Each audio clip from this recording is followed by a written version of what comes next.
You were told that paying rent is simply part of becoming an adult, a necessary expense, a responsible choice, a bill like electricity or water. But nobody stopped long enough to ask you one dangerous question. What if the largest payment you make every month is quietly building someone else's future instead of your own? That single realization has changed the lives of countless people. Not because renting is always wrong, not because every homeowner becomes wealthy, but because the rules of the game are rarely explained before people begin playing. In this audiobook, we are going to uncover those rules together. We will explore why housing became one of the greatest engines of wealth creation in modern history, why millions of hardworking people feel like they run faster every year while getting nowhere, how the invisible mechanics of ownership shape entire economies, and most importantly, what you can do regardless of whether you rent today, own a home, or have never invested a dollar. This is education, not financial advice. Every market is different. Every person's circumstances are unique. But understanding the game has value no matter where you live. Here is a sentence worth remembering from the very beginning. The greatest cost of rent is often not the money you spend. It is the ownership you never build. Stay with me until the end, because what begins as a conversation about landlords slowly becomes a conversation about freedom itself. Late one evening, a young engineer sat alone in a small apartment overlooking a crowded city. The apartment was clean, comfortable, modern enough. There was nothing obviously wrong with it. His paycheck had increased every year for almost a decade. His friends admired his career. His parents believed he was successful. Yet every month after paying rent, utilities, insurance, transportation, groceries, taxes, and student loans, he stared at nearly the same savings balance he had seen years before. He wasn't reckless. He wasn't lazy. He wasn't buying luxury watches or expensive cars. He simply couldn't understand why life felt like climbing a staircase that somehow became longer every year. One night, curiosity defeated exhaustion. He opened a spreadsheet. He entered every rent payment he had ever made, month after month, year after year. The final number appeared on the screen. His stomach tightened. He had paid enough rent to purchase a small home in many parts of the world, yet he owned nothing connected to those payments. Not one brick, not one window, not one square meter. The money had faithfully left his account every month, but unlike an investment, it had left no permanent footprint behind. That realization wasn't about regret. It was about awakening, because for the first time, he wasn't asking whether his landlord was good or bad. He was asking a far more important question. Why had nobody explained the difference between paying for shelter and paying for ownership? That distinction sounds simple. It isn't. Shelter is a human necessity. Ownership is an economic advantage. Sometimes those two overlap. Sometimes they do not. Confusing one for the other has shaped millions of financial lives. Every society must answer one difficult question. Who owns the places where people live? The answer influences wealth more than most school systems ever teach. Consider two neighbors living on the same street. Both earn similar salaries. Both drive similar cars. Both buy groceries from the same supermarket. Both wake at 6:30. Both work 8 or 9 hours each day. Their lifestyles appear almost identical, yet beneath the surface, their financial stories slowly separate. One person's monthly housing payment slowly increases ownership. The other's payment purchases another month of access. Neither choice automatically makes someone wise or foolish. Life is rarely that simple. People rent because they move often, because they value flexibility, because housing prices are unreasonable, because interest rates are high, because family circumstances change, because they are wisely saving before buying. Renting itself is not failure. Confusing renting with wealth building is where many people become trapped. The world often rewards activity, but wealth usually rewards ownership. Those are not always the same thing. A nurse may work longer hours than a property owner. A teacher may contribute more to society. An engineer may create extraordinary innovations. Yet assets continue working long after human energy needs rest. Money behaves differently depending on what it purchases. Spend it on consumption, and the experience ends. Spend it on education, and knowledge continues growing. Spend it on productive assets, and sometimes those assets begin working while you sleep. Housing occupies a fascinating position between these worlds. It provides shelter, it satisfies emotional needs, it creates stability.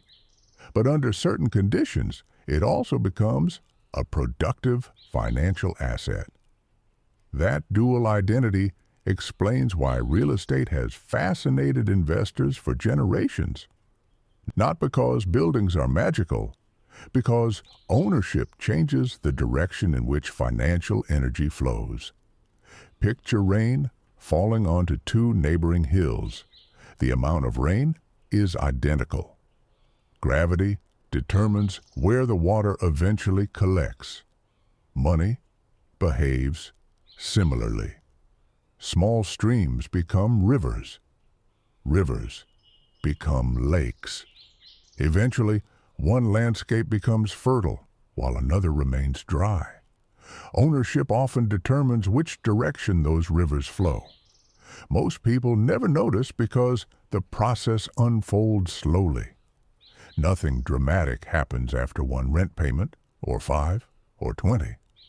The effect appears over decades, like erosion shaping a canyon, like roots slowly breaking stone, like compound interest quietly transforming modest beginnings into surprising outcomes.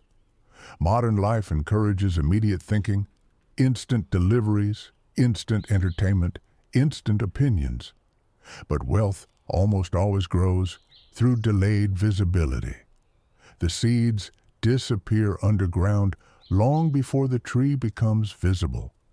That creates a psychological challenge. Human beings naturally value what they can see today. The future feels abstract. A vacation today feels real. A retirement fund 40 years away feels imaginary. Ownership requires believing in invisible progress. That is difficult, especially in cultures where attention constantly shifts toward immediate gratification. Housing magnifies this challenge because every month feels complete. Rent paid, problem solved. Next month arrives. Repeat. The routine becomes so normal that very few people pause to ask where the money ultimately accumulates. Money rarely disappears. It changes hands. When tenants pay rent, the transaction ends for them. For owners, another process begins. Mortgage balances decline, equity may increase, properties may appreciate, rental income continues. Debt gradually transforms into ownership. Eventually, ownership transforms into optionality. Optionality is one of the least discussed forms of wealth. It means having choices. Working because you want to. Moving because you choose to. Helping family without financial panic. Retiring with dignity. Starting a business. Taking risks. Saying no. Ownership creates options. Options create freedom. Freedom creates entirely different lives. Of course, reality includes complications. Housing markets crash, properties require maintenance, taxes rise, neighborhoods change, bad investments exist. No serious discussion about wealth ignores these realities. The goal is not to romanticize real estate. The goal is to understand incentives. Every economic system rewards certain behaviors more generously than others. Understanding those rewards allows people to make informed decisions instead of emotional ones. Long before skyscrapers reached the clouds, long before suburban neighborhoods stretched across continents, long before online mortgage calculators simplified complex equations, people recognized something profoundly simple. Land cannot be manufactured. Buildings can, roads can, technology can transform nearly every industry, but desirable land remains stubbornly finite. That simple truth echoes throughout history. Empires fought wars over it. Families protected it across generations. Businesses competed for it. Governments regulated it. Investors accumulated it. Entire fortunes emerged from understanding one uncomfortable reality. Population can grow. Land usually cannot. Scarcity changes economics. The first time many people truly feel this reality is when they begin searching for their first home. They enter the market believing effort alone determines outcomes. Then they discover bidding wars, limited inventory, rapid price increases, investors purchasing multiple properties, cash offers defeating financed buyers. Suddenly, housing no longer feels like simple shelter. It feels like a competition. And somewhere beneath that competition lies a question that reaches back more than a century. Who designed the game everyone is now playing without ever reading the rules?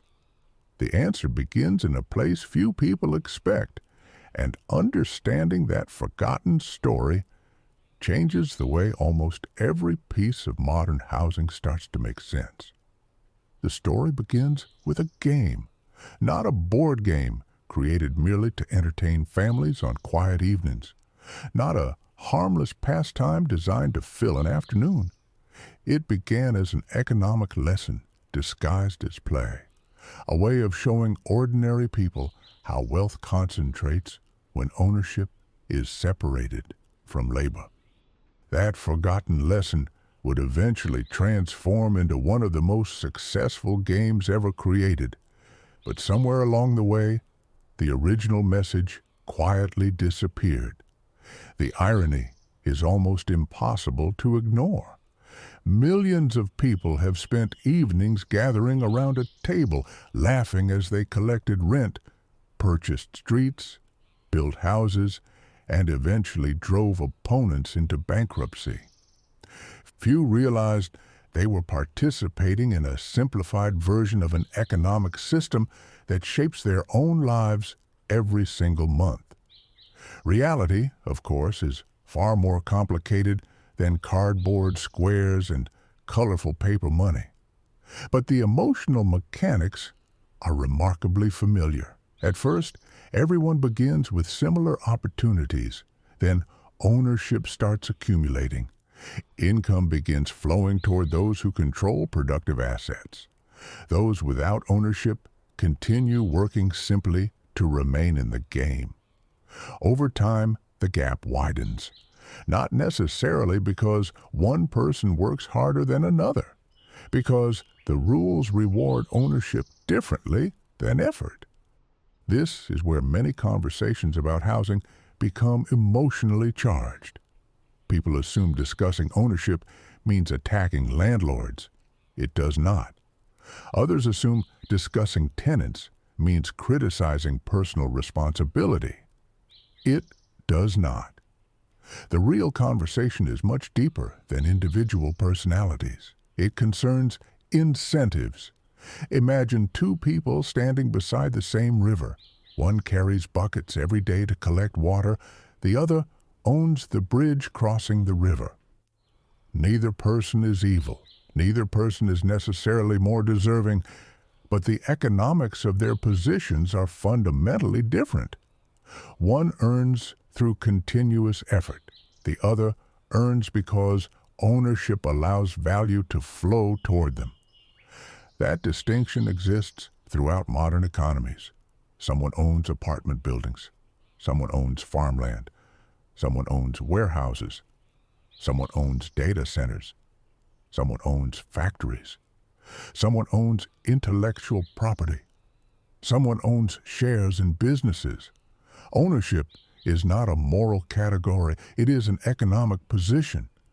The challenge appears when most people spend decades mastering how to earn income while investing very little time understanding how ownership generates income. Schools teach students how to become productive workers. Far fewer explain how productive assets behave.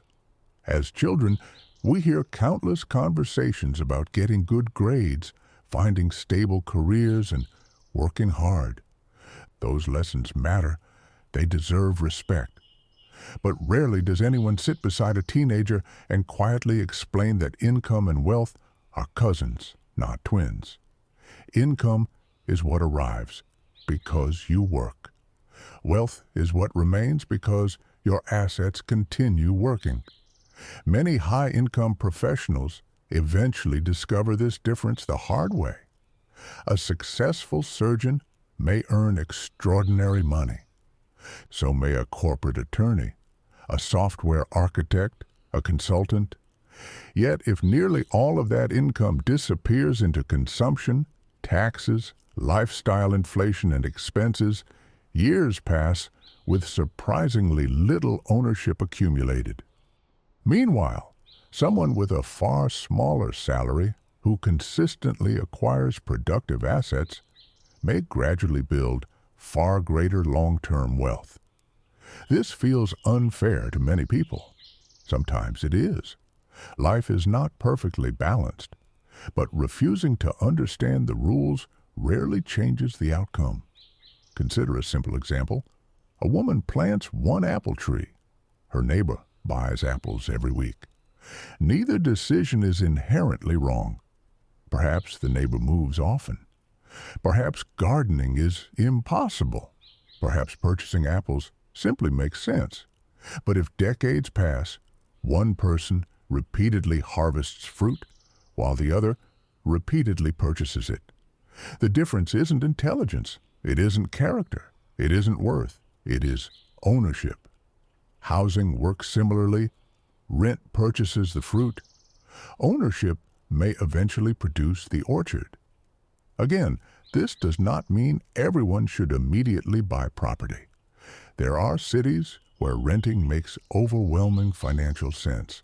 There are periods when property prices become detached from economic reality. There are careers requiring constant relocation. There are families rebuilding after divorce, illness, immigration, or unexpected hardship. Flexibility has value. Liquidity has value. Peace of mind has value. Blindly buying an overpriced property simply because someone declared that renting is throwing money away can become a devastating mistake. Financial wisdom never comes from slogans. It comes from understanding trade-offs. Every decision has visible costs. More importantly, every decision has invisible costs. Visible costs appear on monthly statements. Invisible costs accumulate quietly. The visible cost of renting is obvious, the monthly payment. The invisible cost may be the ownership never accumulated. The visible cost of buying includes mortgage payments, repairs, taxes, insurance, and maintenance. The invisible benefit may be decades of equity slowly growing beneath ordinary monthly payments. The truly wealthy often spend enormous energy evaluating invisible consequences. Average consumers usually focus on visible prices. That single habit creates astonishing differences over a lifetime. Think about an old oak tree. Its strength is not measured by today's leaves. Its strength comes from roots invisible beneath the surface. Financial lives work much the same way. The visible lifestyle impresses strangers. The invisible balance sheet determines freedom. This explains something many people notice but rarely understand. Two families may appear equally successful. They wear similar clothes, drive similar vehicles, vacation in similar places. One experiences every unexpected expense as a financial emergency. The other absorbs setbacks with surprising calm. From the outside, they appear almost identical. Beneath the surface, one has roots. The other has branches without depth. Ownership creates resilience, not immediately, not dramatically, slowly, quietly, almost invisibly. There is another psychological dimension few discuss. Rent feels temporary. Ownership changes identity. People who own productive assets often begin asking different questions. Instead of asking, "How much does this cost?" they ask, "Will this produce value?" Instead of asking, "Can I afford the payment?" they ask, "What will this asset become in 10 years?" That shift changes far more than financial decisions. It changes attention itself. The world begins revealing opportunities previously ignored. An empty building becomes potential. An overlooked neighborhood becomes possibility. Unused land becomes imagination. The same streets appear different because the questions have changed. Questions shape perception. Perception shapes action. Action shapes outcomes. Most breakthroughs begin not with better answers, but with better questions. That engineer sitting in his apartment eventually stopped asking why life felt expensive. He started asking where his money went after leaving his account. That single question redirected his education. He read books about economic history. He studied housing cycles. He examined mortgages. He explored taxation. He learned how leverage could magnify both gains and losses. He discovered why cash flow matters, why liquidity matters, why location often matters more than appearance.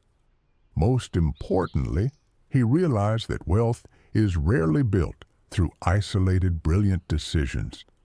It is usually constructed through hundreds of ordinary decisions repeated consistently over decades.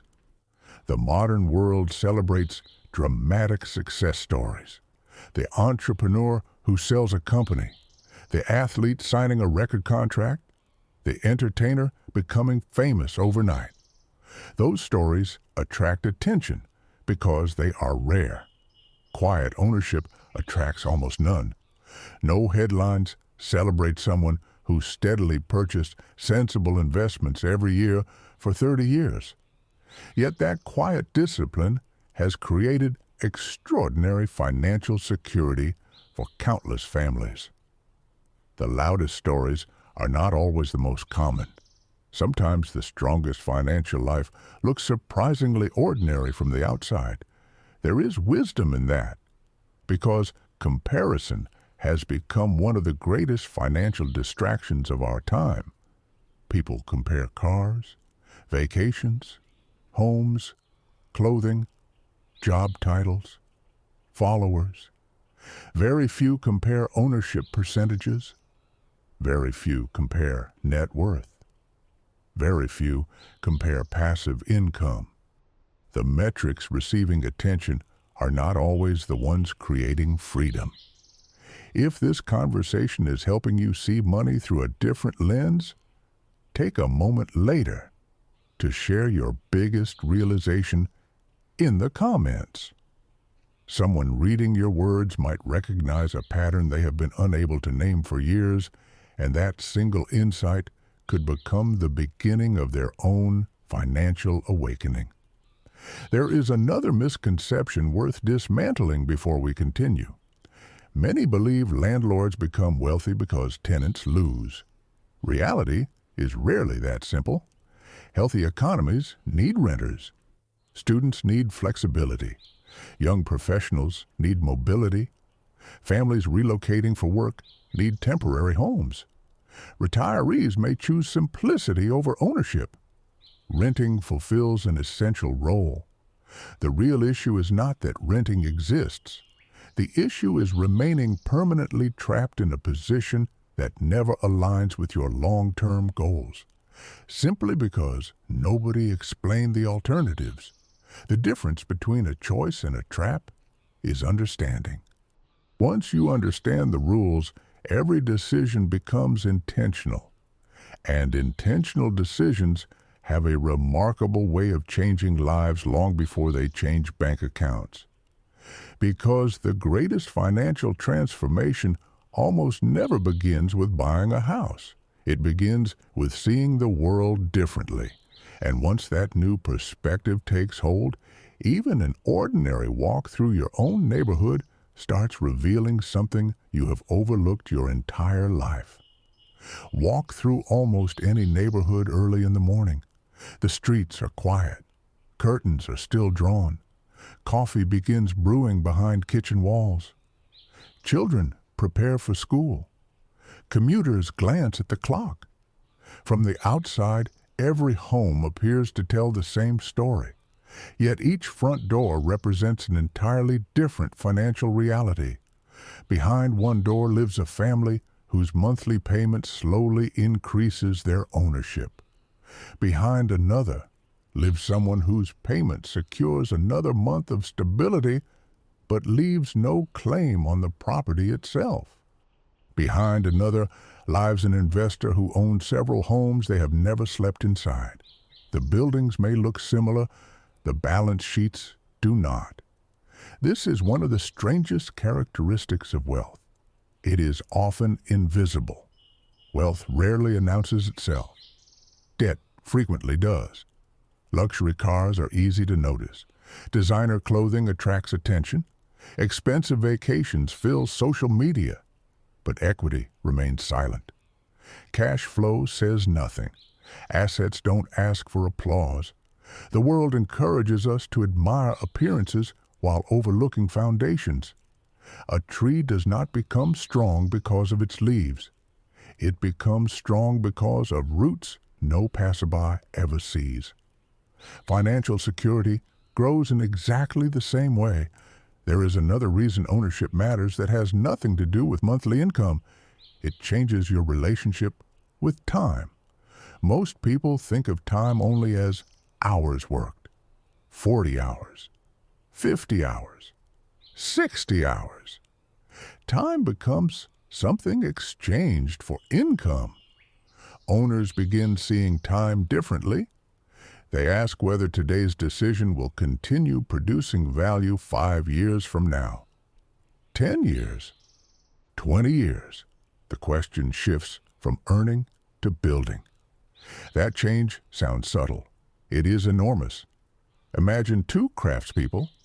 The first spends every day making chairs by hand. The second spends months designing a machine that builds chairs. At first, the first craftsperson appears more productive. Every day produces another finished chair. The second seems slow. Months pass with little visible output. Then one morning, the machine begins operating. Now each hour produces what previously required days. The first worker still earns through effort. The second benefits from ownership of a productive system. Real estate is one example of such a system. Businesses are another. Stocks represent ownership in systems, royalties, patents, digital products, farmland, energy infrastructure. Ownership appears in countless forms. The common thread is simple. Assets continue producing whether or not you are physically present every moment. Human labor has limits. Ownership expands beyond those limits. That realization does not diminish honest work. Quite the opposite. Work is often the bridge toward ownership. Income creates opportunity, but income alone rarely creates lasting freedom. unless part of it gradually transforms into assets. Many people unknowingly remain on a treadmill. Every raise improves lifestyle. Every promotion increases expenses. Larger apartment, nicer neighborhood, better vehicle, more subscriptions, higher expectations. The paycheck grows. So do obligations. Financial breathing room barely changes. Economists sometimes call this lifestyle inflation.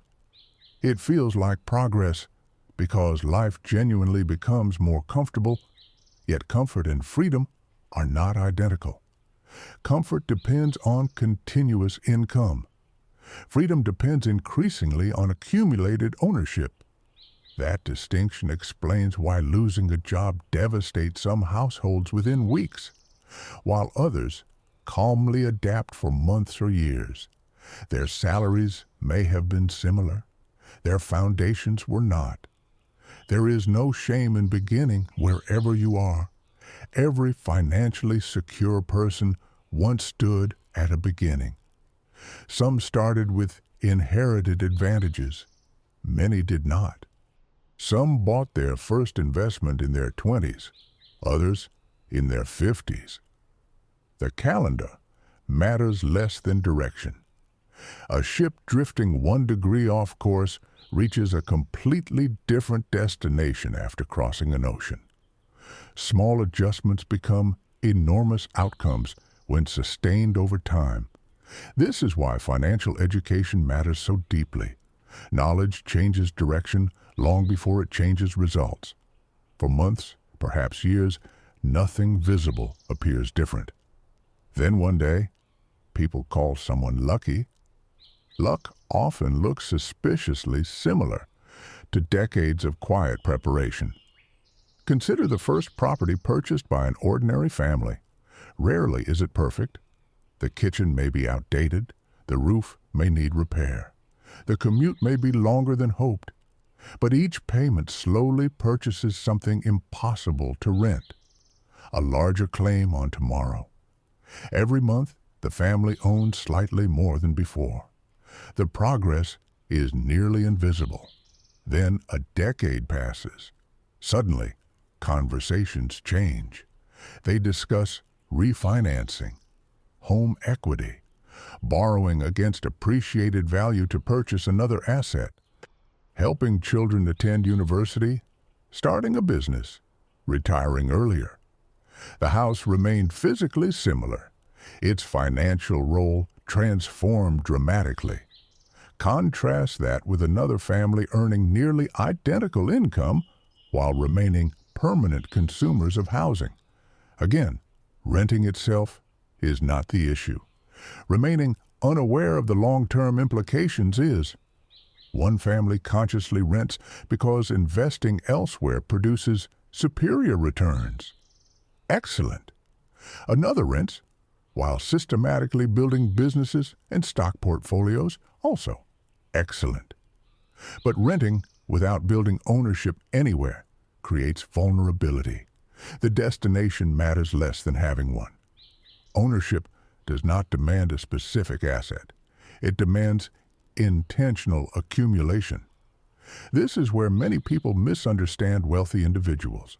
They assume wealth comes from extraordinary intelligence. Sometimes it does. More often, it comes from extraordinary consistency. Buying assets before buying luxuries. Reinvesting income. Allowing compound growth enough time to work. Resisting the temptation to constantly upgrade lifestyle. None of these habits appear exciting. Neither does planting an orchard. For years there is little to admire. Tiny trees, small branches, no shade, minimal fruit.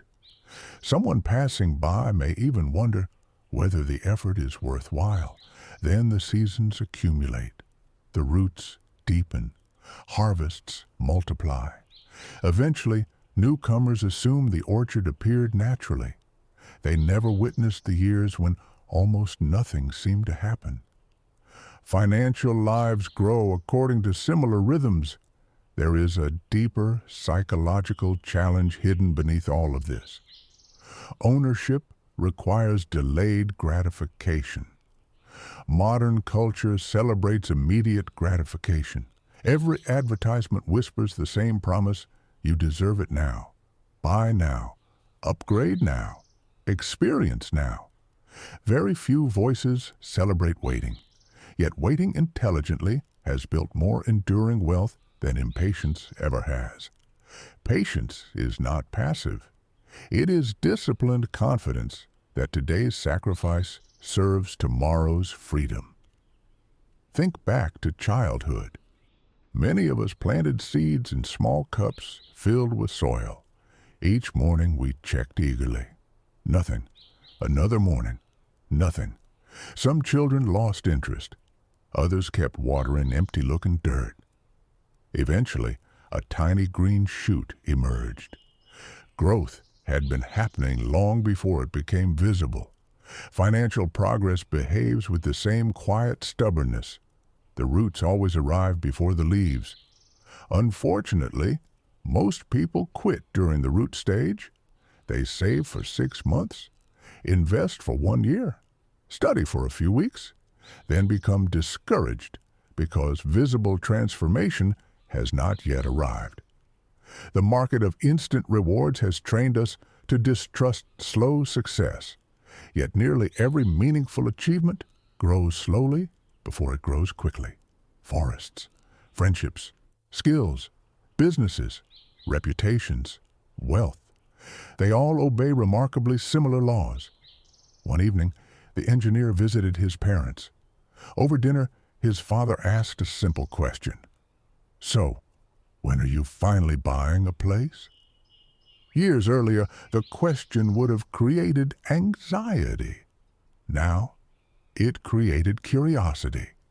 Instead of answering immediately, he asked his father something unexpected.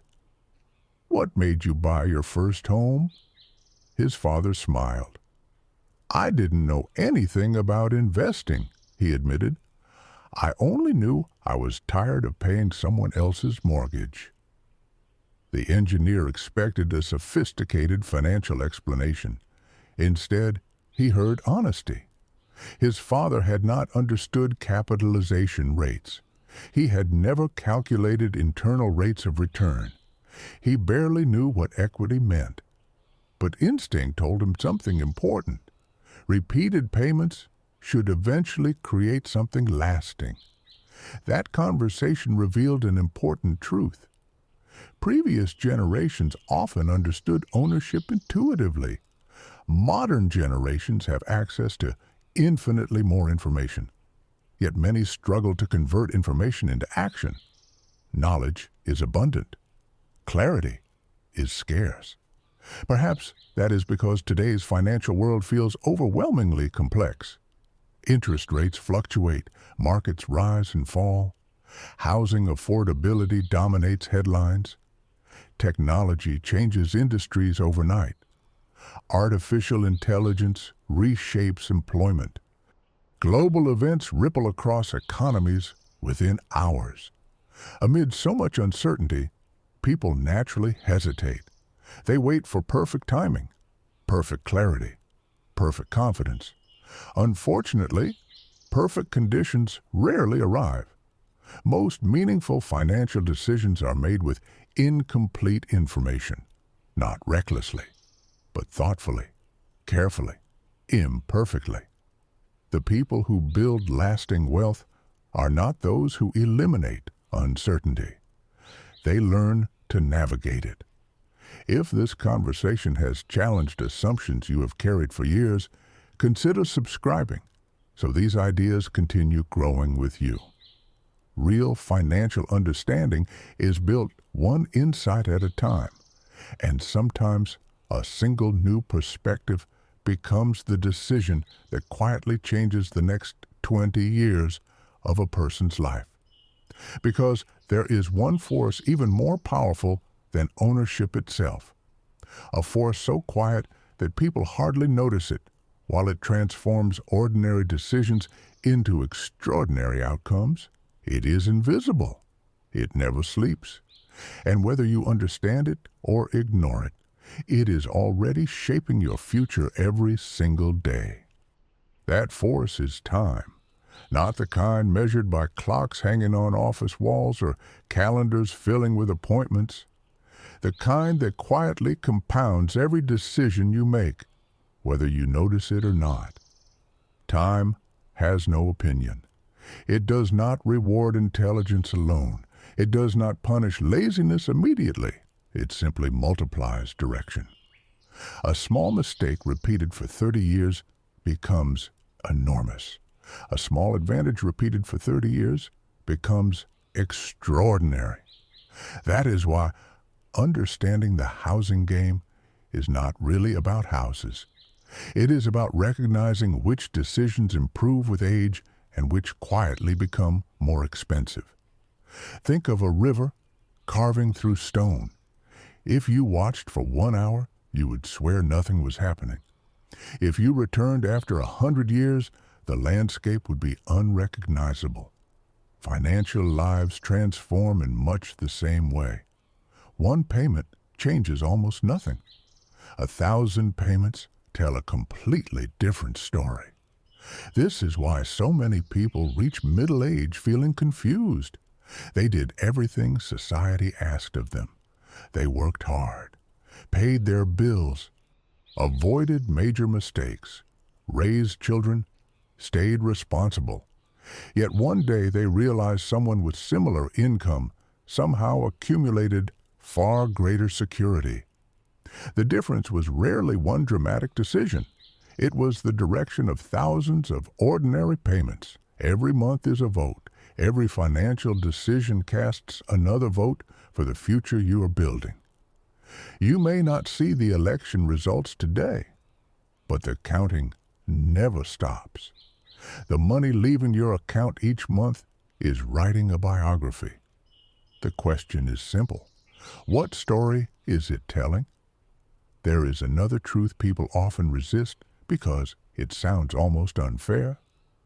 Ownership benefits from inflation in ways consumption usually does not. Inflation is one of the most misunderstood forces in personal finance. Most people experience it only through rising grocery bills, more expensive gasoline, higher insurance premiums, increasing rent. They experience inflation as something happening to them. Owners often experience another side of the same phenomenon. Imagine purchasing a modest property with a fixed mortgage. Years pass. Inflation slowly raises wages across the economy. Construction costs increase. Replacement costs rise. Land becomes scarcer. Meanwhile, the monthly mortgage payment remains relatively stable while average incomes gradually climb. The payment that once felt overwhelming slowly occupies a smaller percentage of household income. At the same time, the underlying asset may appreciate, though never guaranteed. Inflation that once seemed like an enemy begins working differently. This is one reason so many financially educated people think carefully about owning productive assets. Not because inflation disappears, because some assets adjust alongside it. Renters often experience inflation only from one side. Owners may experience both sides simultaneously. Again, there are exceptions. Markets decline. Properties lose value. Unexpected repairs erase years of appreciation. No investment is risk-free. The point is not certainty. The point is understanding probability over long periods. Probability rewards preparation. Emotion rewards impulse. Impulse is expensive. One of the greatest financial traps is believing that expensive things create wealth. In reality, expensive liabilities often create the appearance of wealth while quietly delaying it. There is a difference between looking successful and becoming financially independent. A luxury apartment can impress visitors. An appreciating asset quietly impresses your future. A luxury car creates attention at traffic lights. A productive investment rarely receives compliments, yet one gradually depreciates. The other may gradually produce.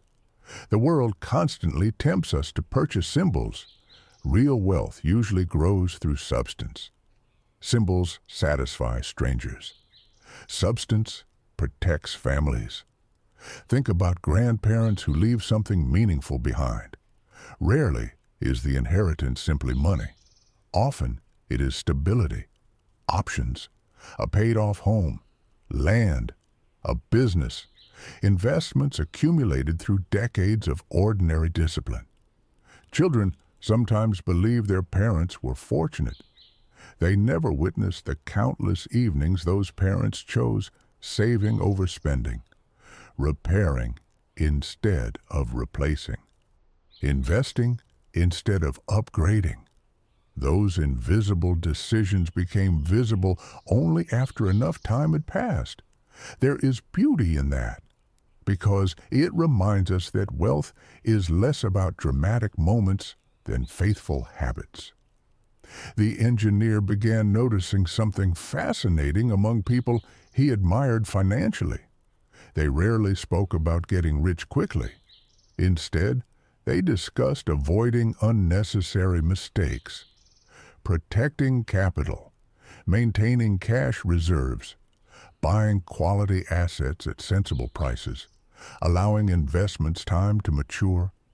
Patience appeared again and again. It was almost boring. And that was precisely the point. The media celebrates excitement. Markets reward discipline more consistently than excitement. Excitement attracts attention. Discipline compounds results. One afternoon, he met an elderly woman who owned several small apartment buildings. He expected stories about brilliant investments. Instead, she laughed softly. "My greatest investment," she said, "was staying interested long enough not to quit." He asked what she meant. She smiled. "I bought my first duplex because it frightened me." He looked confused. "I thought courage meant feeling fearless," she continued. "It doesn't. Courage means acting after careful thought even while uncertainty remains." She explained how the first years had been difficult: broken plumbing, late-night maintenance calls, unexpected vacancies, repairs that consumed savings. There were moments she wondered whether selling everything would bring relief. Many people would have. Instead, she learned. She hired better contractors, improved screening, built emergency reserves, refinanced wisely when conditions improved. Years later, those same properties funded her retirement. Looking backward, success appeared inevitable. Living through it had felt anything but inevitable. That conversation revealed another lesson. Ownership is not passive. Good ownership requires stewardship. Assets neglected become liabilities. Properties ignored deteriorate. Businesses abandoned fail. Investments misunderstood create unnecessary risk. Buying is only the beginning. Managing determines outcomes. This is where critics and supporters of landlords often talk past one another. Some landlords genuinely provide safe housing, maintain properties responsibly, and solve problems quickly. Others neglect buildings while maximizing short-term income. The same ownership structure can produce entirely different experiences depending on character. Economics explains incentives. Character determines behavior. Confusing those two conversations creates endless arguments. You can criticize irresponsible ownership while still understanding why ownership itself remains economically powerful. Those ideas are not contradictory. They complement one another. Healthy societies need responsible owners. They also need fair opportunities for future owners to emerge. When ownership becomes permanently concentrated in fewer and fewer hands, social tension inevitably grows. When ownership becomes widely accessible, prosperity tends to spread more broadly. This has been observed repeatedly across different countries and different generations. Access matters, education matters, opportunity matters. But understanding matters first, because people cannot pursue goals they cannot clearly see. Many listeners may wonder, what if I cannot afford property where I live? That is an honest question. Sometimes housing markets become disconnected from local incomes. Sometimes purchasing immediately would be financially reckless. In those moments, the lesson remains exactly the same. Build ownership somewhere, perhaps through diversified investments, perhaps through retirement accounts, perhaps through starting a business, perhaps through acquiring skills that dramatically increase earning power before purchasing assets. Ownership is a principle before it is a property. Do not confuse the vehicle with the destination. The destination is allowing your money to begin working alongside you rather than forever behind you. Every productive asset becomes another teammate. Every dollar invested wisely becomes another worker contributing quietly to your future. Eventually, there comes a remarkable moment. The income generated by your accumulated assets begins covering expenses previously paid only through labor. At first, the amount seems almost insignificant. A small dividend, a modest rental payment, a little interest. But psychologically, something profound changes. For the first time, money arrives without requiring another hour of your life. That feeling is difficult to describe until experienced. It is not greed, it is possibility. It whispers a simple but powerful truth. Freedom is becoming measurable. Most people assume financial freedom arrives all at once. It rarely does. It arrives in layers. One bill covered, then another, then another. Eventually, work becomes increasingly optional rather than absolutely necessary. That is a different definition of wealth than expensive lifestyles often presented online.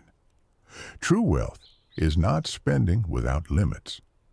True wealth is possessing enough options that fear no longer dictates every decision. Fear keeps people trapped in jobs they dislike. Fear delays dreams. Fear silences creativity. Ownership, accumulated patiently and wisely, gradually reduces that fear. And once fear begins losing its grip, something remarkable starts happening inside a person that has nothing to do with money at all. It changes the way they see themselves. And that quiet transformation is where the real game has been hiding all along. The greatest financial shift rarely begins inside a bank. It begins inside the mind. Before a person acquires a single asset, they usually acquire a different identity. They stop seeing themselves only as a worker. They begin seeing themselves as a builder. That change is almost invisible. Friends rarely notice it. Co-workers cannot measure it. Social media certainly does not celebrate it, yet it quietly changes hundreds of decisions over the following years. Builders ask different questions than consumers. A consumer asks, "Can I afford this?" A builder asks, "What will this cost me 5 years from now?" A consumer wonders how impressive something looks today. A builder wonders whether today's decision strengthens tomorrow. Neither question is inherently wrong, but they lead to very different destinations. Walk into almost any furniture store. One customer falls in love with the appearance of a dining table. Another notices the craftsmanship. the quality of the wood, how long it might last. The first purchase is an experience. The second purchase is durability. Money follows the same pattern. Some decisions satisfy emotions for a weekend. Others continue rewarding patience for decades.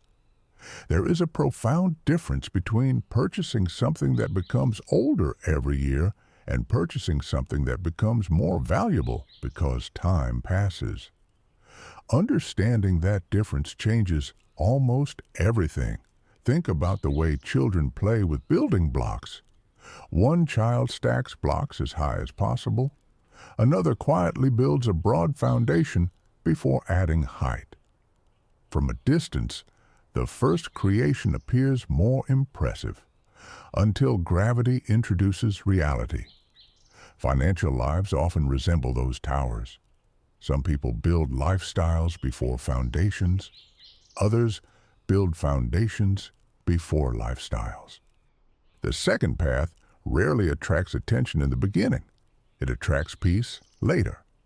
Peace has extraordinary value, not the absence of problems, the absence of constant financial panic. Imagine waking up knowing an unexpected medical bill will not destroy your savings. Knowing a temporary job loss does not immediately threaten your home. Knowing your children can pursue opportunities because previous decades created options. That peace cannot be purchased overnight. It is assembled, brick by brick, decision by decision, year by year. One evening, the engineer received a phone call from an old university friend. They had graduated together, started similar careers, earned nearly identical salaries. After exchanging stories about work, the conversation turned toward money. His friend sounded exhausted. "I don't understand it," he admitted. "I make more than I ever imagined, but somehow I feel poorer every year." The engineer recognized those words immediately. He had spoken almost the same sentence years earlier. Instead of offering advice, he asked a simple question. "What do you own that is becoming more valuable while you sleep?" Silence filled the call. Not awkward silence, reflective silence. Finally, his friend answered, "I've never thought about my finances that way." Neither had the engineer until someone challenged his assumptions. Sometimes, one question becomes more valuable than 100 answers. Questions redirect attention. Attention redirects action. Action eventually redirects life. This is why financial literacy is so powerful. It does not guarantee wealth. It guarantees awareness. Awareness allows intentional decisions. Intentional decisions gradually replace accidental ones. Far too many people drift financially. They never consciously choose a destination. They simply respond. A raise arrives. Spending increases. Rent increases. Income increases again. Lifestyle follows. Years pass. They remain busy, responsible, hardworking, yet strangely stationary. Drifting rarely feels like drifting while it is happening. It feels like normal life. That is what makes it dangerous. There is another invisible cost few discuss: the emotional weight of uncertainty. When people own nothing beyond the next paycheck, every decision becomes heavier. Should they ask for time off? Can they change careers? Should they relocate? Can they care for an aging parent? Can they start the business they dream about? Fear quietly answers many of those questions before courage ever has the chance. Financial resilience does not eliminate difficult choices. It simply expands the number of choices available. That expansion is freedom, not luxury, freedom. There is a reason so many wealthy families think in generations instead of months. They understand that ownership extends beyond individual lifetimes. A tree planted today may shake grandchildren never yet born. Land purchased today may educate future children. A business created today may support people the founder will never meet. Ownership stretches the impact of present decisions into the future. Consumption usually ends where the receipt does. Building extends beyond the builder. Perhaps that is why some of the wisest investors speak less about becoming rich and more about becoming useful. Useful capital improves neighborhoods, renovates neglected buildings, creates jobs, finances innovation, supports charities, funds education. Ownership, when guided by responsibility, becomes productive far beyond personal gain. Unfortunately, ownership without responsibility creates the opposite. Neglected communities, exploitative practices, short-term thinking. Again, economics explains incentives. Character determines outcomes. One cannot replace the other. As the engineer continued studying economic history, he discovered something surprising. Nearly every generation believes its financial challenges are uniquely impossible. One generation faced wars, another faced inflation, another survived financial crises, another entered recessions, another navigated technological revolutions. The details changed. The principles remained astonishingly consistent. Spend less than you earn. Acquire productive assets. Protect against unnecessary risk. Remain patient. Continue learning. Allow time to work. These ideas sound almost disappointingly simple, because simple and easy are not the same thing. Planting an orchard is simple. Waiting 20 years requires character. Saving consistently is simple. Resisting endless temptation requires discipline. Buying quality assets is simple. Ignoring fashionable distractions requires wisdom. Complexity often sells better than simplicity, yet enduring wealth usually grows from simple principles practiced faithfully. Imagine two clocks beginning at midnight. One gains a single second every day. The other loses a single second every day. Neither difference is noticeable tomorrow. After years, they no longer tell the same time. Financial decisions accumulate similarly. Small habits become enormous distances. 1% better, 1% worse. The daily change appears meaningless. The lifetime difference becomes extraordinary. If these ideas are encouraging you to rethink your relationship with money, consider sharing this audiobook with someone who works incredibly hard yet still feels stuck. Sometimes the greatest gift we can offer another person is not money itself, but a different way of seeing the game they have been playing all along. There is one final misunderstanding about renting that deserves careful attention. Rent is not the enemy. Ignorance is. There are seasons when renting is the smartest decision available. A young doctor completing residency may need flexibility. An entrepreneur launching a company may wisely preserve cash. Someone caring for family members may require mobility. An immigrant beginning life in a new country may need stability before commitment. Life moves through seasons. Financial wisdom respects those seasons. The danger appears when temporary strategies quietly become permanent habits without conscious evaluation. Every few years, ask yourself an honest question. Is my current housing decision still serving the future I want? Not the future you feared years ago, the future you want now. Answers evolve, life evolves, good financial planning evolves with it. The engineer eventually purchased his first modest property. not because someone pressured him, not because he believed prices would rise forever, not because owning automatically made him successful. He purchased because, after years of study, the decision aligned with his long-term vision. The day he received the keys felt strangely ordinary. No dramatic music, no instant feeling of wealth, just a quiet realization. For the first time, a portion of each monthly payment would slowly come back to him in the form of ownership.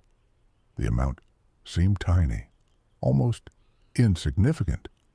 But he smiled anyway, because he finally understood something that had taken years to learn.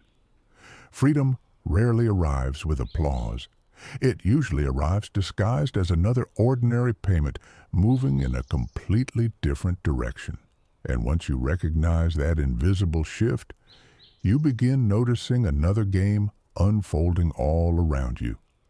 A game played not with houses alone, but with businesses, investments, technology, and every asset capable of producing value long after today's work is finished. That realization opens an entirely new chapter, because the principles hidden inside real estate are actually the same principles that have quietly built fortunes in every generation. The principle is older than skyscrapers, older than mortgages, older than modern banks. It can be summed up in one quiet sentence. If something continues creating value after your work for the day has ended, you are moving closer to freedom. If everything stops the moment you stop working, your future depends entirely on your next paycheck. That realization extends far beyond housing. A rental property is one example. A business that serves customers while you sleep is another. Shares in productive companies represent the same idea. A patent, a book, software, farmland, renewable energy, even a carefully built online business. The forms change. The principle never does. Ownership allows today's effort to echo into tomorrow. That is why history repeatedly rewards people who learn to build systems instead of depending only on personal effort. Human energy is precious. It is also limited. You cannot work 24 hours every day. You cannot remain 30 years old forever. You cannot guarantee perfect health. Life eventually reminds everyone that time is finite. Assets do not replace effort. They extend it. That is why financially resilient people often think like gardeners instead of hunters. A hunter must begin again every morning. If yesterday's hunt was successful, today's hunger is still waiting. A gardener plants once and cares consistently. The harvest eventually begins feeding tomorrow because of work completed yesterday. Neither approach is wrong, but only one becomes increasingly generous with time. Modern society quietly encourages the hunter's mindset. Complete another project, earn another paycheck, receive another bonus, start again, repeat. There is dignity in honest work, always. But there is also wisdom in asking whether some of today's work can continue serving you years from now. That question separates careers from legacies, income from wealth, movement from progress.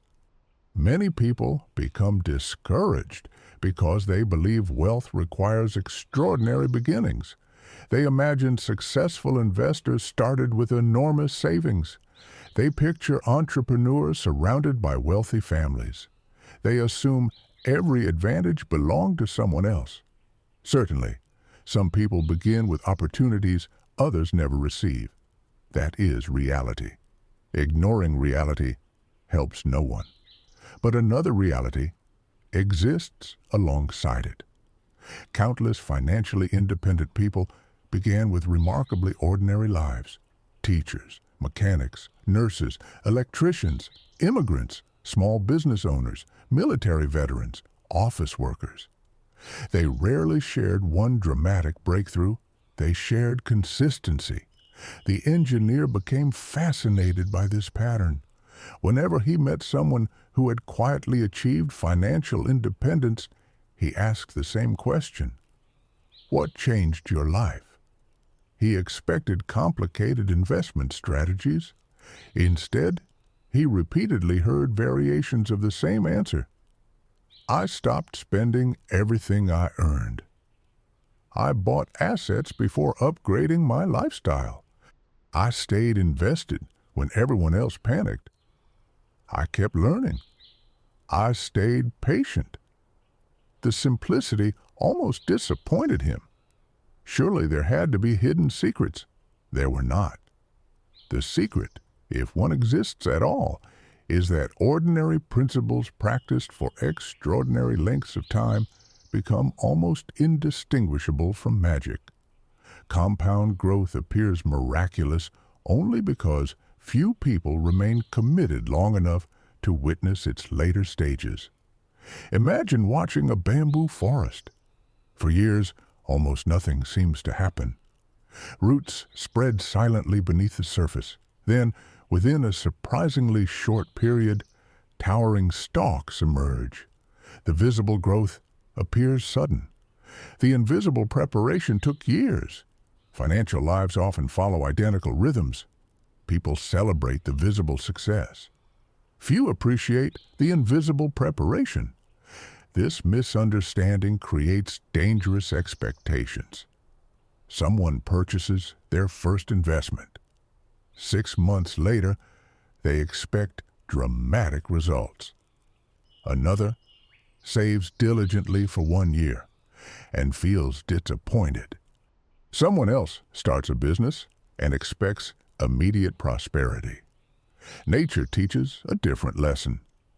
Roots first, growth second, harvest last. Trying to reverse that order leads only to frustration. There is another lesson hidden inside the housing conversation that reaches far beyond economics. Ownership changes behavior because responsibility changes perspective. Someone renting an apartment may certainly care deeply for their home. Many do. But ownership often creates another layer of attention. Repairs become investments rather than inconveniences. Neighborhood improvements matter personally. Long-term planning becomes natural. Stewardship grows. This principle appears everywhere. People care differently about what they genuinely own. That is true for homes, businesses, communities, relationships, even personal health. Ownership creates commitment. Commitment creates care. Care creates improvement. Improvement creates value. One naturally leads to the next. This is why the healthiest economies are not built merely on consumption. They are built on participation. People who participate through ownership tend to think beyond tomorrow. They ask what kind of neighborhood they are helping create, what kind of company they are building, what kind of future they are funding. Ownership enlarges the horizon. Consumption often narrows it. Late one autumn afternoon, the engineer visited the apartment building where he had lived years earlier. The neighborhood looked almost unchanged. The coffee shop still occupied the corner. The old tree still shaded the sidewalk. Children still played in the small park nearby. Yet everything felt different, not because the buildings had changed, because he had. He looked at the rows of apartments and realized something important. For years, he believed the building had been the center of his financial story. It never was. The building had simply reflected the decisions he understood at that stage of life. Knowledge had changed the story. Not the bricks, not the walls, not the address. Perspective. Perspective quietly transforms ordinary places into classrooms. That realization filled him with gratitude rather than regret. Regret asks why yesterday cannot be changed. Gratitude asks what yesterday taught. Financial growth becomes much easier once regret stops driving decisions. There is no value in feeling ashamed about years spent renting. There is tremendous value in learning from every year that has already passed. The past is tuition. The future is where the lesson earns its return. Some listeners may be thinking, I have already paid rent for decades. Perhaps. That does not diminish tomorrow's possibilities. A tree planted at 50 still provides shade. A business started at 60 still creates opportunity. An investment begun today still has more potential than one postponed indefinitely. The calendar is less interested in your age than in your direction. Direction remains available while life remains. One of the greatest mistakes people make is believing they are permanently behind. Behind whom? Comparison creates imaginary races with invisible finish lines. There will always be someone wealthier, someone younger, someone luckier, someone further ahead.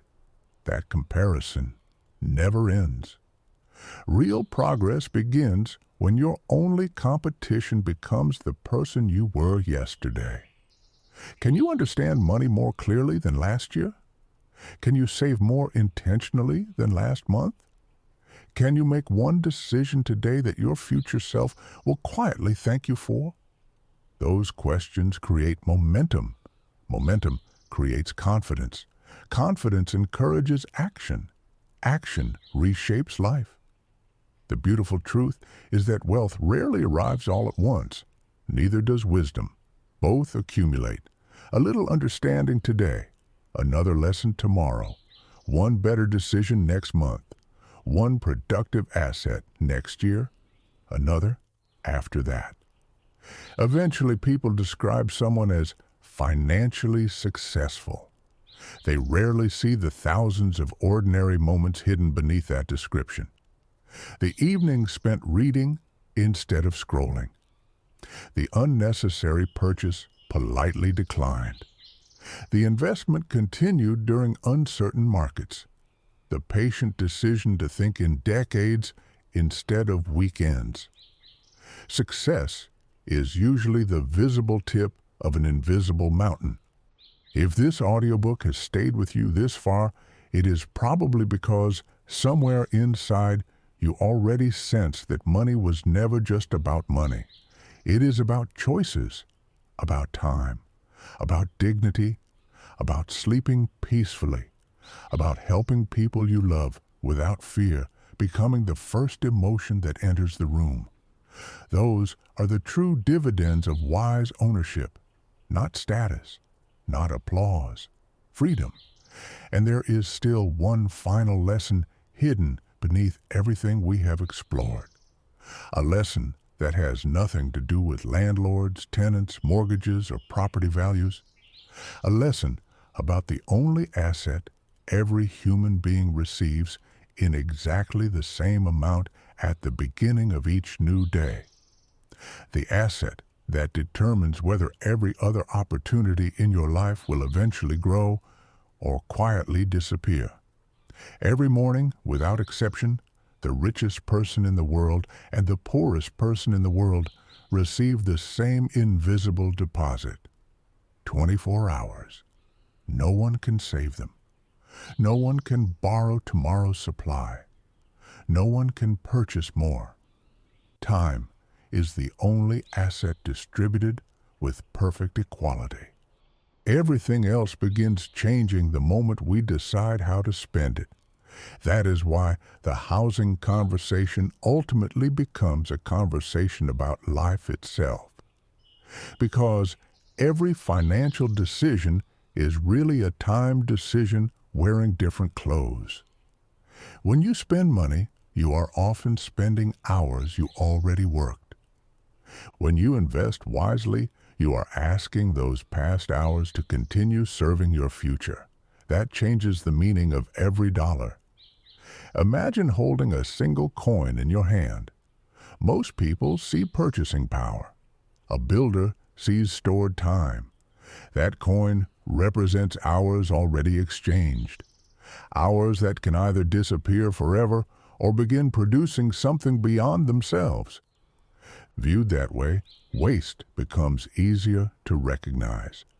So does opportunity. The engineer eventually stopped asking whether something was cheap or expensive. He began asking a different question. How many hours of my life does this really cost? The answers surprised him. A weekend impulse purchase no longer seemed harmless. A quality investment no longer seemed expensive. Because he had stopped measuring money. He had started measuring life. This is where financial independence takes on a deeper meaning. It is not about escaping work.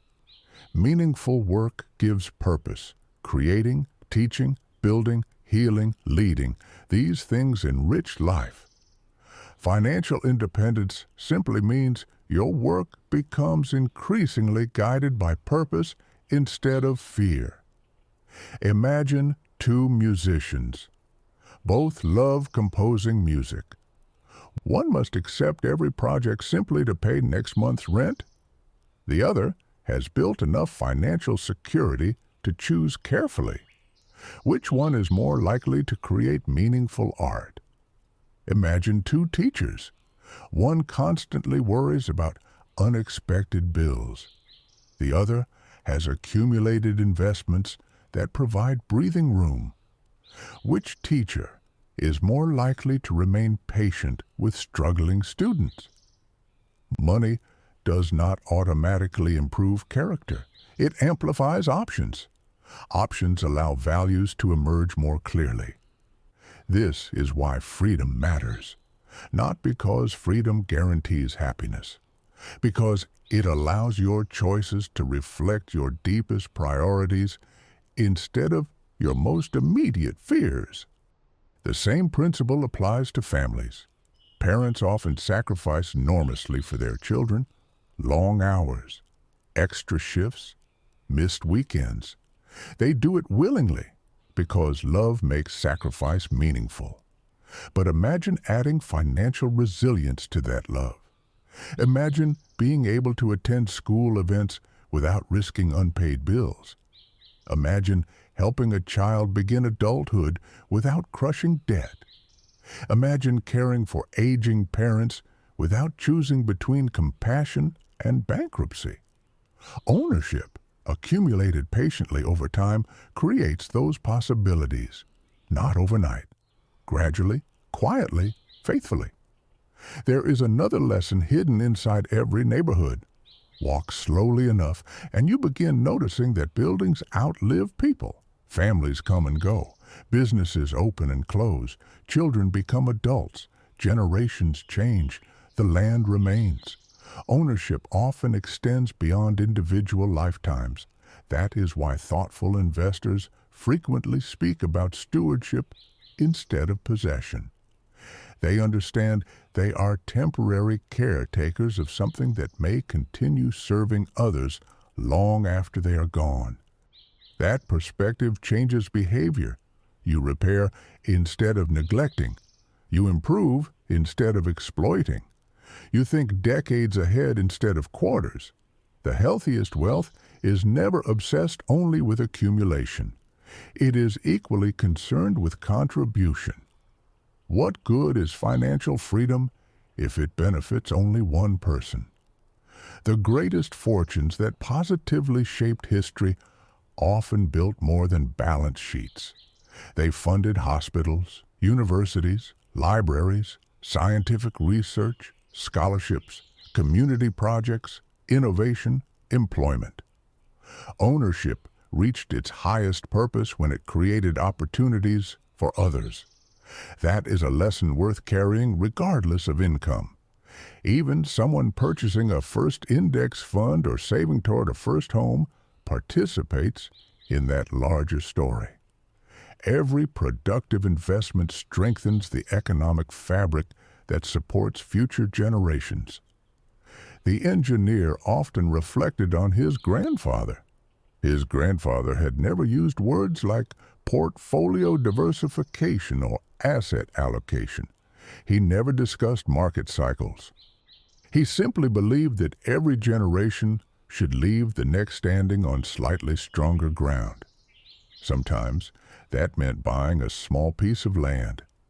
Sometimes repairing rather than replacing. Sometimes teaching children skills instead of merely giving advice. Looking back, the engineer realized his grandfather had understood wealth in its purest form, not as money, as responsibility passed forward. That realization transformed his own ambitions. He no longer dreamed merely of becoming wealthy. He wanted to become useful, useful to his family, useful to his community, useful to people whose names he might never know, because money without purpose eventually becomes empty. Purpose gives wealth direction. Direction gives wealth meaning. One rainy afternoon, he returned to the spreadsheet that had shocked him years earlier. The list of rent payments was still there. The number had not changed. For a moment, he smiled. Years earlier, that spreadsheet filled him with frustration. Now, it filled him with gratitude. Without those payments, he might never have begun asking better questions. Without those questions, he might never have changed his direction. Sometimes, our most expensive experiences become our greatest teachers, only if we learn from them. He closed the spreadsheet forever, not because the past no longer mattered, because the lesson had already been learned. From that day forward, he spent far less energy regretting money already gone. He invested nearly all his energy directing money still to come. That is where power always lives, not in yesterday, in the next decision, the next month, the next investment, the next book, the next conversation, the next courageous step. Perhaps that is the greatest misunderstanding surrounding the landlord game. People assume the game is about defeating someone else. It is not. The real game is escaping unconscious participation. It is recognizing the rules before decades pass unnoticed. It is understanding that shelter and ownership serve different purposes. It is refusing to confuse income with wealth. It is learning that freedom grows quietly while attention is often distracted elsewhere. And once you understand the rules, something remarkable happens. Envy begins disappearing. Comparison loses its grip. Instead of resenting someone else's success, you become curious about the principles that created it. Curiosity is infinitely more profitable than resentment. Resentment looks backward. Curiosity looks forward. The future belongs to people willing to keep learning, no matter their age, no matter their income, no matter where they begin. If this audiobook has encouraged you to see your financial life through a different lens, let that understanding become more than inspiration. Share in the comments the one financial principle you intend to apply first. Your commitment may inspire someone else to begin their own journey. And if you know someone who works tirelessly yet still feels trapped, share this audiobook with them. Sometimes one conversation changes the direction of an entire lifetime. Remember the sentence we began with. The greatest cost of rent is often not the money you spend. It is the ownership you never build. But now, you know something even more important. Ownership is not limited to houses. It is a way of thinking, a way of living, a way of respecting your future enough to let today's effort continue working long after today's labor is complete. The world will always need tenants. The world will always need landlords. But above all, the world needs people who understand the difference between merely paying to participate in life and patiently building a future that eventually begins carrying part of the weight for them. Because in the end, wealth is not measured by the size of the house you live in. It is measured by the number of choices you have when life asks difficult questions. And the most valuable property you will ever own is not a building. It is the quiet habit of turning today's work into tomorrow's freedom. There is one more truth that deserves to be spoken before we close this journey. No landlord has ever had more power over your financial future than your own habits. That sentence may sound surprising after everything we have discussed. Yet it is the most empowering conclusion of all. It is easy to blame systems. It is easy to point toward governments, markets, interest rates, corporations, or wealthy investors. Those forces are real. They influence opportunities. They shape economies. Ignoring them would be dishonest. But there is another force that quietly outweighs them over a lifetime: your repeated decisions. History is full of people who began with almost nothing. History is also full of people who inherited enormous advantages and lost everything. Money magnifies character.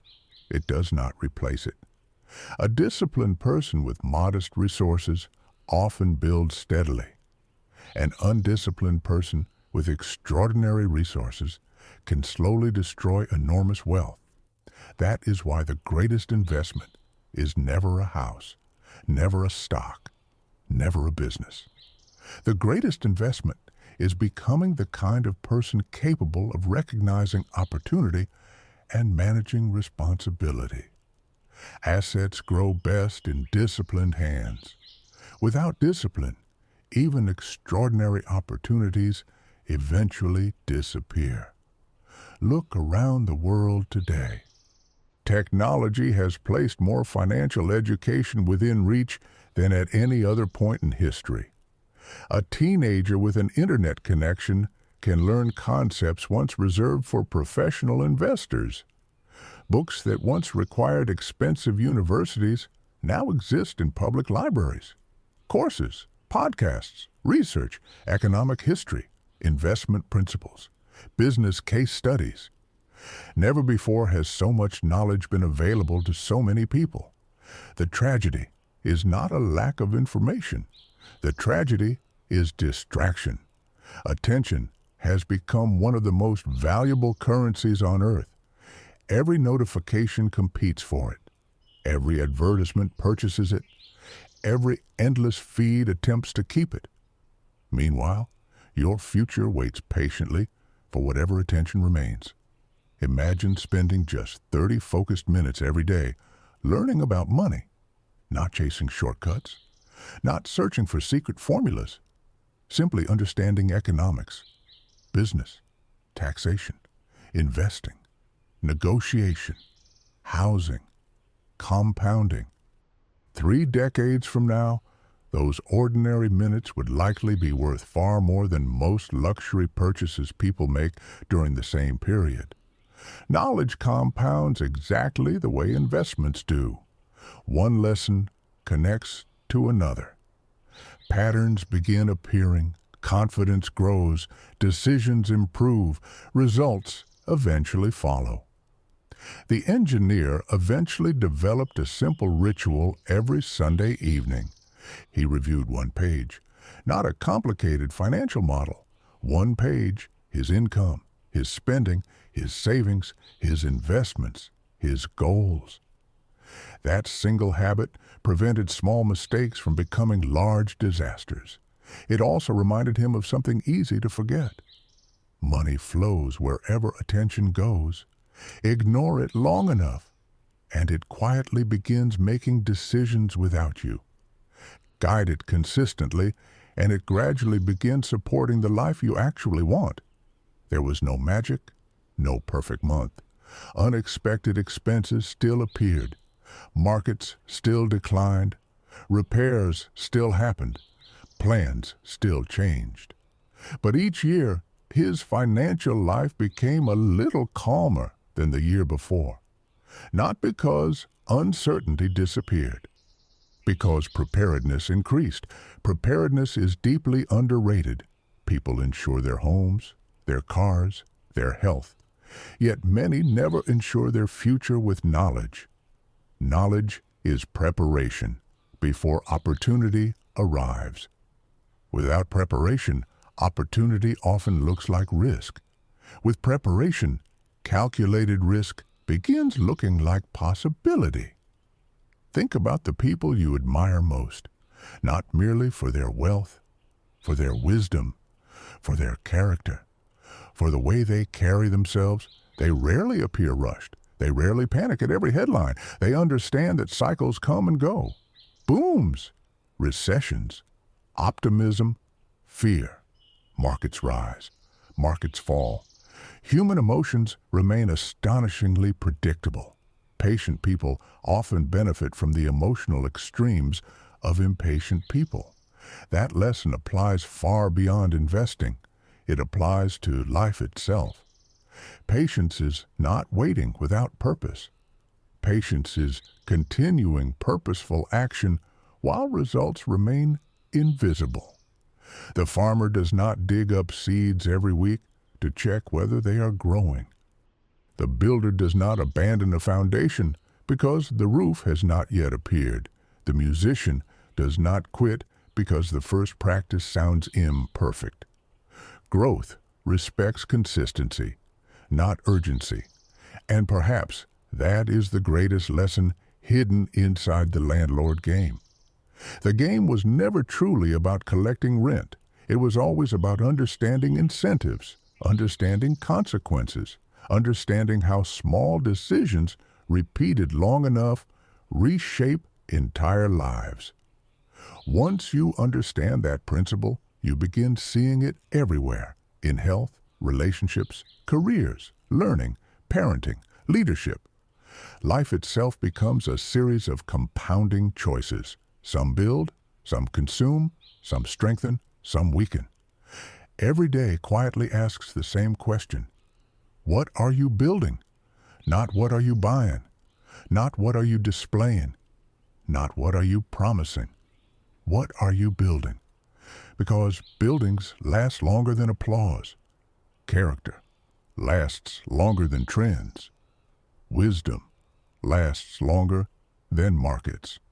And disciplined ownership, in whatever form it takes, lasts longer than almost every temporary advantage. Years from now, you probably won't remember the exact numbers discussed in this audiobook. You may forget examples, you may forget stories, but I hope one sentence remains. Don't spend your entire life paying for access when you could gradually be building ownership. Ownership of assets. Ownership of your decisions. Ownership of your habits. Ownership of your future. That is the real victory. Not becoming richer than someone else. Becoming freer than the person you used to be. Because every meaningful financial journey begins with one quiet decision: to stop drifting, to start building, and to remember every single morning that your greatest asset has never been the money in your account. It has always been your ability to decide what today's work will become tomorrow. One final image stays with me whenever I think about money. Two people stand on the same shoreline watching the tide come in. The first spends every day building sandcastles, beautiful towers, perfect walls, intricate details. People stop and admire them. Photographs are taken. Compliments are exchanged. Then the tide quietly returns. The second person spends the same hours placing stones beneath the surface where nobody is looking. No one applauds. No one notices. The work appears almost invisible. When the tide arrives, the sand disappears. The foundation remains. Much of modern financial life encourages sandcastles. Appear successful, look wealthy, upgrade constantly, signal status, collect admiration. But admiration has never paid a mortgage. Applause has never funded retirement. Attention has never created financial independence. Foundations do. The irony is that people often admire the castle without realizing that the person standing beside them may actually own the quarry. The world celebrates visible success. Life rewards invisible preparation. Perhaps that is why so many financially secure people seem surprisingly ordinary. They do not need every stranger to believe they are wealthy. They are too busy becoming secure. Security is quieter than status. Confidence is quieter than validation. Real wealth rarely introduces itself. It simply changes what you no longer have to fear. You no longer fear an unexpected repair the way you once did. You no longer fear every market headline. You no longer fear saying no to work that violates your values. You no longer fear every temporary setback because your foundation has become stronger than the storm passing overhead.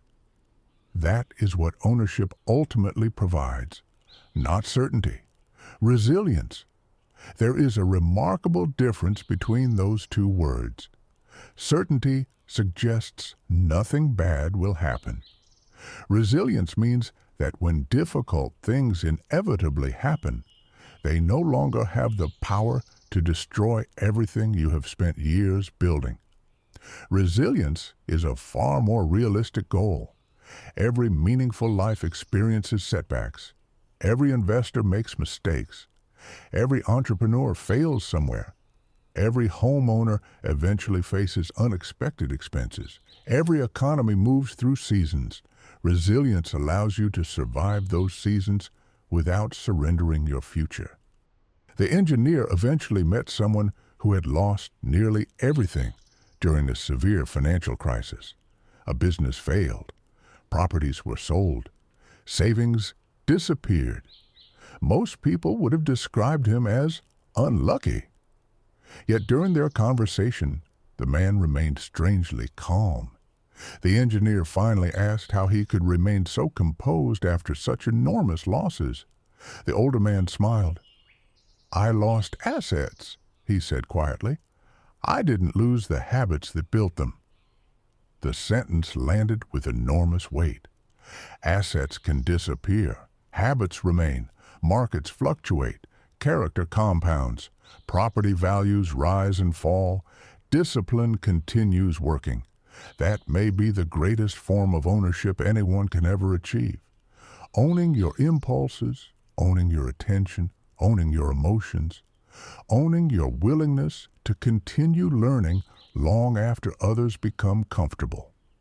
Because eventually, every external form of wealth begins reflecting internal habits. The visible follows the invisible, always.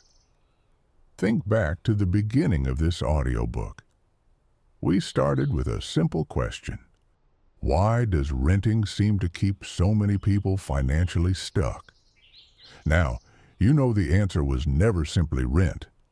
Rent was only the doorway into a much larger conversation. The real issue was understanding the difference between paying for today's comfort and building tomorrow's freedom. Once that distinction becomes clear, the conversation changes forever. You stop asking whether renting is good or bad. You begin asking whether your current choices are moving you toward greater ownership somewhere. You stop chasing appearances. You begin measuring progress. You stop comparing your Chapter 3 to someone else's Chapter 30. You begin building patiently. That is a different way to live, a calmer way, a wiser way, a way that refuses to confuse speed with direction. There will always be people who become wealthy faster than you. There will always be people who inherit opportunities you never receive. There will always be unexpected obstacles beyond your control. None of those realities remove the power of your next decision, your next saved dollar, your next investment in knowledge, your next productive asset, your next courageous conversation, your next year of consistency. The future is rarely transformed by one extraordinary moment. It is transformed by ordinary moments treated with extraordinary intention. Years from now, I hope you don't remember this as an audiobook about landlords. I hope you remember it as the day you began thinking differently about ownership. Because ownership is bigger than property. Ownership means accepting responsibility for your direction. Ownership means refusing to let unconscious habits decide your future. Ownership means planting trees whose shade you may not fully enjoy, trusting that someone you love eventually will. The greatest inheritance you can leave is not merely money, it is understanding. Teach a child how money works, and you may change a generation. Teach a family the difference between consumption and ownership, and you may change generations beyond counting. That is how real wealth travels through time, quietly, patiently, one decision at a time, one family at a time, one generation at a time. So, when tomorrow morning arrives and the world once again hands you 24 fresh hours, remember this. Every hour can become an expense, or it can become an investment. Every paycheck can disappear, or part of it can quietly begin building a future version of you that no longer depends entirely on the next paycheck. Every ordinary day contains that choice, not once, again and again. And perhaps that is the most hopeful truth of all. You do not have to win the entire game today. You only have to make today's move a little wiser than yesterday's. Because freedom is rarely found in one giant leap. It is found in thousands of small, faithful steps taken in the right direction. The landlord game is not won by collecting the most properties. It is won the moment you understand the rules well enough to begin writing your own. Long after the numbers fade from memory, people remember the stories they tell themselves about money. Some grow up hearing that wealth belongs to other families. Others are taught that investing is gambling. Some believe homeownership is the only path to success. Others become convinced it is always a trap. The problem with absolute beliefs is that life refuses to fit inside absolute rules. Reality is more demanding than slogans. There are people who rent wisely and become financially independent because they consistently invest elsewhere. There are homeowners drowning in debt because they purchased more house than their income could safely support. There are landlords who create beautiful homes and thriving communities.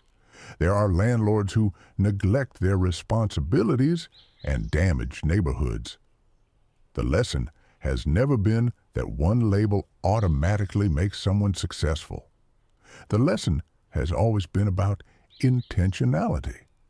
Are you making decisions consciously, or are you simply repeating patterns you inherited without ever questioning them? Every generation inherits financial habits. Sometimes those habits are priceless. Sometimes they quietly keep families trapped. One family teaches children to save before spending. Another teaches them to spend first and worry later. One family speaks openly about investing. Another avoids every conversation about money because it feels uncomfortable. One family explains that assets create freedom. Another focuses entirely on earning higher salaries. None of these conversations seem important around the dinner table until 30 years pass.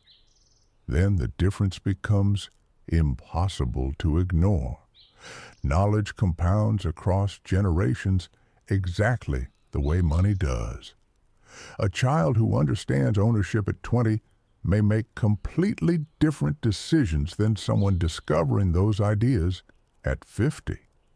Neither life is over, but one begins planting earlier. Earlier planting creates deeper roots. Imagine two forests.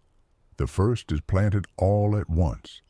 The second receives one new tree every single season. At first, the first forest appears more impressive. Years later, the second has something remarkable. It contains trees of every age. Some are providing shade, some are producing seeds, some are just beginning to grow. That is what a healthy financial life looks like. Different investments at different stages, some producing income today, some growing for tomorrow, some preparing for decades that have not yet arrived. It becomes an ecosystem rather than a single decision.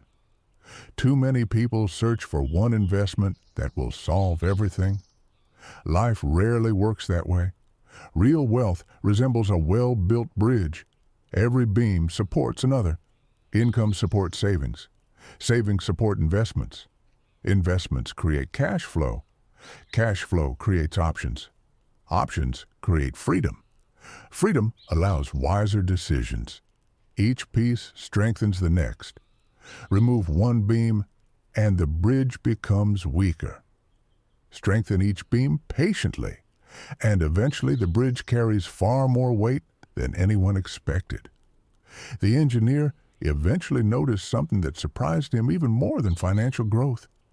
His stress began changing, not disappearing, changing.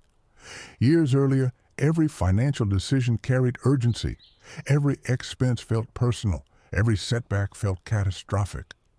As ownership slowly increased, urgency gave way to perspective.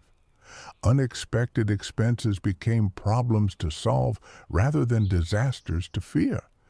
Market declines became opportunities to learn rather than reasons to panic. He had not become fearless. He had become prepared. Preparation often feels like confidence from the outside. People assume someone is naturally calm.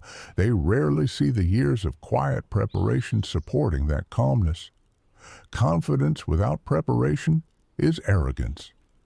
Confidence built through preparation becomes resilience. There is enormous wisdom in preparing for storms while the sky is still blue, because storms always come. Economic storms, personal storms, health storms, career storms, family storms, no one escapes them. Financial resilience is not about predicting which storm will arrive. It is about building a house strong enough to remain standing afterward. That house is not made only of money. It is built from knowledge, discipline, relationships, adaptability, character.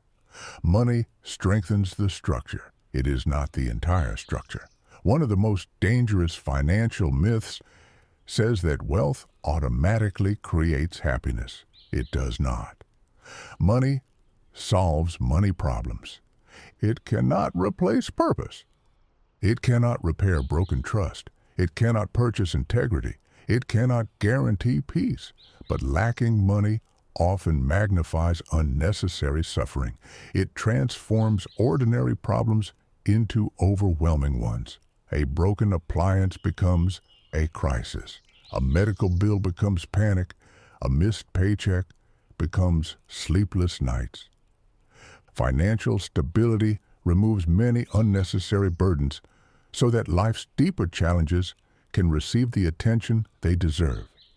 That is why pursuing financial wisdom is not selfish. It is responsible. It allows you to become a source of stability rather than constant survival. Think about the strongest people you know. Often, they are not the loudest. They are the ones others quietly call when life becomes difficult. the friend who remains calm, the parent who provides perspective, the mentor who listens carefully before speaking. Financial resilience allows you to become that kind of person more often. Not because money creates wisdom, because reduced financial pressure creates space for wisdom to emerge. If every thought is consumed by survival, little energy remains for contribution. Contribution is where fulfillment begins. Perhaps that is the final paradox. The people who understand money best often stop making money their primary goal. Instead, they pursue freedom, service, creation, impact. Money becomes a tool rather than an identity, a means rather than an end. That shift changes everything because tools are meant to be used wisely, not worshipped, not feared, simply understood, and understanding is where every lasting transformation begins. So wherever you find yourself today, whether you rent a small apartment, own a family home, dream of buying your first property, or have already built a portfolio of investments, remember this. Your future is not determined by the address where you sleep tonight. It is shaped by the decisions you begin making tomorrow morning. Learn continuously. Spend intentionally. Own responsibly. Build patiently. Think in decades. Protect your character more carefully than your portfolio. And never forget that the richest life is not the one with the most possessions.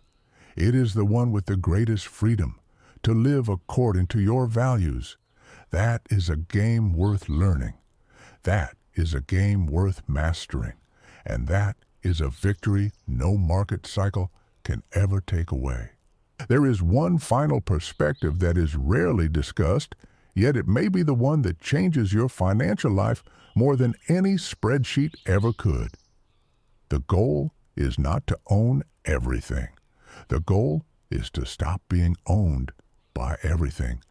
There is a profound difference. A person may own 3 houses and still be imprisoned by debt, anxiety, and endless obligations. Another may own 1 modest home, a simple investment portfolio, and enough financial margin to spend evenings with family, weekends pursuing meaningful work, and mornings without the constant fear of bills. Which person is truly wealthy? The answer has very little to do with appearances. For decades, society has quietly encouraged us to measure success through accumulation. A larger house, a newer car, a higher salary, a more prestigious neighborhood, a more impressive title. But if every upgrade demands another decade of stress, another layer of debt, another sacrifice of time, we must eventually ask a difficult question. Who is serving whom? Is the house serving the family? Or is the family serving the house? Is the business serving its owner? Or has the owner quietly become a servant to the business? Is money creating freedom? Or is the pursuit of more money consuming the very life it was supposed to improve? These questions cannot be answered by accountants. They can only be answered honestly. The engineer eventually met an elderly couple living in a small house they had owned for nearly 40 years. Nothing about the property appeared luxurious. The furniture had been carefully maintained. The garden was simple. The kitchen was modest. Yet there was a remarkable calmness inside that home. No urgency, no performance, no need to impress. During dinner, he finally asked them what they believed financial success meant. The husband smiled. "When we were young," he said, "we thought wealth meant buying bigger things." His wife gently continued, "Then one day we realized wealth meant needing fewer things." Silence filled the room, not because there was nothing left to say, because everyone recognized the truth before another word was spoken. That sentence stayed with the engineer for years, needing fewer things, not because ambition disappeared, not because dreams became smaller, because freedom became more valuable than appearances. There is something deeply liberating about reaching the point where your happiness is no longer for sale. Advertisements lose much of their power. Comparison begins fading. Impulse buying becomes less tempting. You stop asking what other people own. You begin asking what kind of life you are building. That question changes everything, because life is never truly measured in square meters, or investment accounts, or property values. Life is measured in mornings without dread, evenings with people you love, health strong enough to enjoy the freedom you work so hard to create, purpose meaningful enough to make success worthwhile. Money supports those things. It cannot replace them. One day, the engineer returned once more to the neighborhood where his financial awakening had begun. He stood outside the apartment building where he had once believed he was falling behind. The building looked exactly the same. The sidewalks, the windows, the entrance. Nothing had changed except him. Years earlier, he had looked at that building with frustration. Now, he looked at it with gratitude, because it reminded him that the greatest investment he had ever made was not purchasing property. It was purchasing understanding. Understanding had changed every decision that followed. Understanding had changed how he earned, how he spent, how he saved, how he invested, how he thought. Every external result had begun with an invisible internal shift. Perhaps that is the true message hidden inside the landlord game.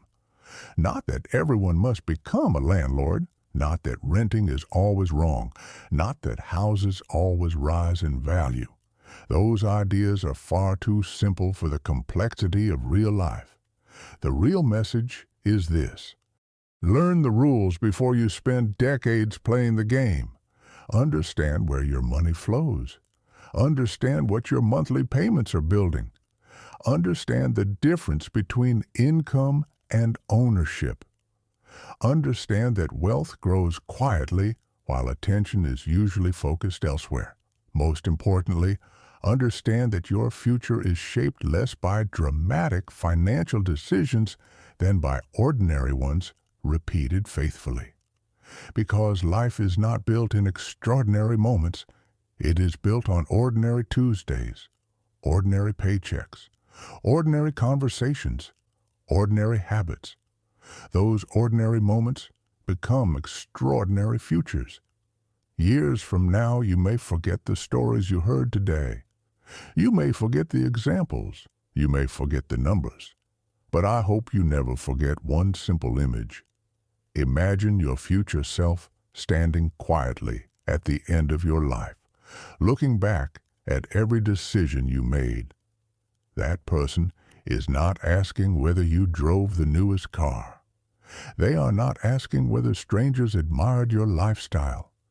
They are asking one question: did you build something that lasted? If the answer is yes, then you have already won a game far more important than the one played with property, rent, or mortgages. You have built a life where today's effort became tomorrow's freedom, where money became a servant instead of a master, where ownership became responsibility rather than status, where success was measured not by what you displayed, but by what you quietly created. And perhaps that is the greatest investment any human being can ever make.